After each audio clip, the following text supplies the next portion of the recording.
Hey everyone, welcome back to Clokey Disc Golf. Today I'm going to be talking less about performance in disc golf and more so about the marketing behind it. There are plenty of disc golf brands out there. Some are a little bit more well known than others. No matter the size of the disc golf company though, every company is looking to promote themselves in the cheapest way possible. Now with marketing, there becomes a lot of player promotion. I think there are two main ways that a player can become included in the marketing of a specific brand. But before I get into that, I just want to take some time again to say thank you so much for liking, subscribing, following along. It really helps a lot. The weather is a little nasty today, so I'll probably just be talking to you guys in my car. All right, so without further ado, let's get into it.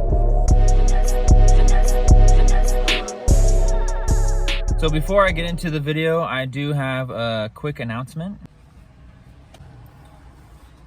Although I do love all-day disc golf, I just recently became an ambassador for Upper Park Disc Golf. If you've never heard of them, it's a company that sells really nice bags that all have a lifetime warranty. They also sell apparel, like hoodies, hats, shirts. They got minis. Go check them out, upperparkdiscgolf.com. Use my code CLOKEY15. That'll get you 15% off anything you decide to purchase. It's starting to get cold, so I think maybe one of those hoodies would be a good idea. I'm actually looking into one myself. So again, that's code CLOKEY15. You'll get 15% off of whatever you buy, and I'll also get a little kickback from that. So I appreciate you using that and helping me out. This is actually a good place to start. I know a lot of people probably have seen Upper Park and their ambassador program promotion online recently. Just based on my eagerness to apply, they were willing to accept me on the team and give me a discount code. This is the first company actually that is paying me a percentage of all the sales that I get a referral on. When I got into playing tournaments for disc golf, not so much just playing casually and watching, it seemed like a lot of players around me, or at least on social media, had some sort of disc golf company or team or something that they were promoting or what that was promoting them. It seemed like even guys that maybe I felt like I was possibly better than on the course had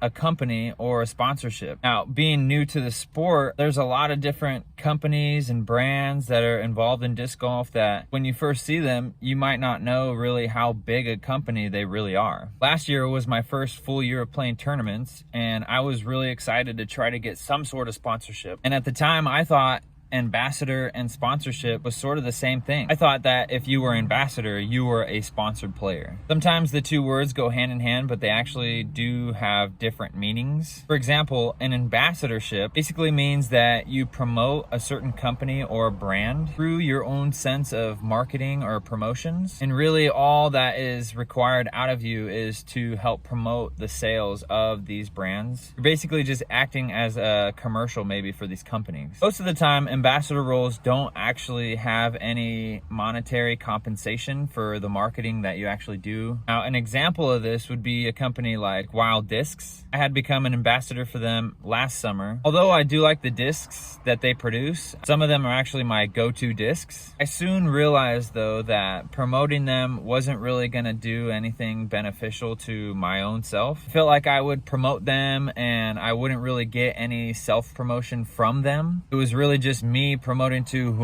whichever followers that I had. And if I even did get any referrals for the discount code that I was given, didn't equate into a percentage of sales. All it equated to was maybe a point in a point system where after each month our points would be added up and turned into tickets for a raffle. And then the owners would then draw names out from the tickets, and whoever was picked got extra gear or maybe like free discs, something like that. It's possible that you could make 30 posts on a day for a month and still really never get anything of true value out of promoting them. So I kind of think of an ambassadorship as more of just a one-way street. It can be really cool for maybe a beginning player to get their name associated with some sort of brand or company. You know, for me, it was really big. It felt like I was like a professional player. It's just really hard to promote a brand and a company that isn't really doing anything for you financially. And I would even argue that some of these companies develop an ambassador program so that way players will sign up thinking that they are getting some sort of sponsorship. And in reality, these ambassadors become the main customers for these brands. You would have group chats from other players that were ambassadors for Wild Discs. I would see them post pictures of buying 6, 7, 8 discs, maybe even more than that. These other players that were also ambassadors were buying up all the stock before anybody else could. To me, that doesn't really make any sense. Like, if you're an ambassador, I feel like if I'm promoting the business, I should be getting something in return. But instead, they're just the main customers that are driving the income of these discs and this company. I think this kind of marketing tool is good for the company. Big companies do this also with like underground programs. I know Pdga has an underground team. Basically just requires you to use all their discs and promote them as you were getting paid by them. This can kind of give players a little bit of false hope, in my opinion. I don't really think that players that are really looking to be sponsored should settle for being ambassadors for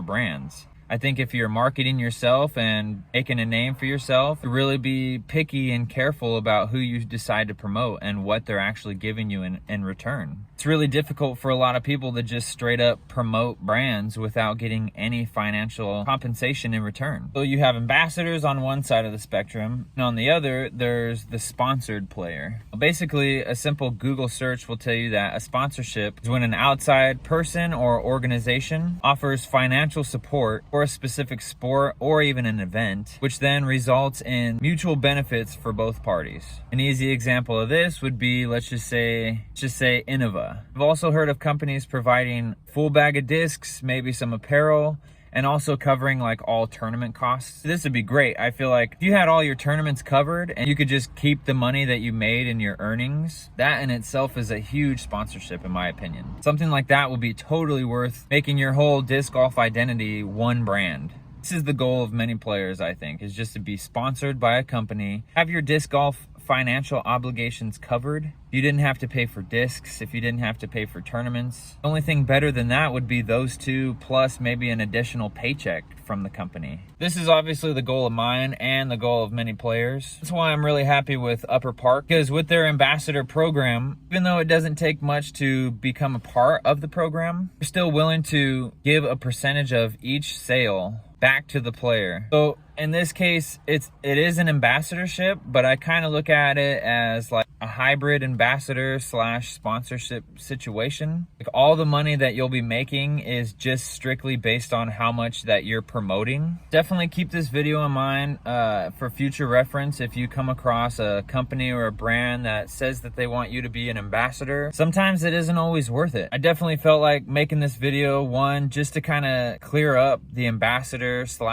sponsorship debate and figure out what they really are and what they entail. I think it's important for players, especially up and coming players who are just making a name for themselves. It's important not to settle down with a company that isn't willing to pay you actual money. I know sometimes it can be cool to have a company attached to your name. This is also a video maybe for the players that aren't sponsored or don't have an ambassadorship program, they just look around and they see a bunch of players with these brands attached to their name. It doesn't necessarily mean anything. I don't want to discourage anyone from being an ambassador. You definitely do whatever you want to do. If you want to have a brand attached to your name, or if there's maybe a brand that you really stand by and you want to promote them and you don't care if you're getting money or not, definitely do whatever you want to do. This is just something that I wanted to make to kind of bring light to the discussion. I don't want a company thinking that I'm not worth money to help promote them. And I definitely don't want to sign up for any ambassadorship or sponsorship program where I'm not getting what I feel like I deserve. That's really all I got for you guys today. Make sure if you're looking for a new bag or some disc golf apparel, check out upperparkdiscgolf.com. Use code CLOKY15 for 15% off. Thanks again for watching, commenting, liking. I do appreciate that, guys. And I'll see you guys in the next one.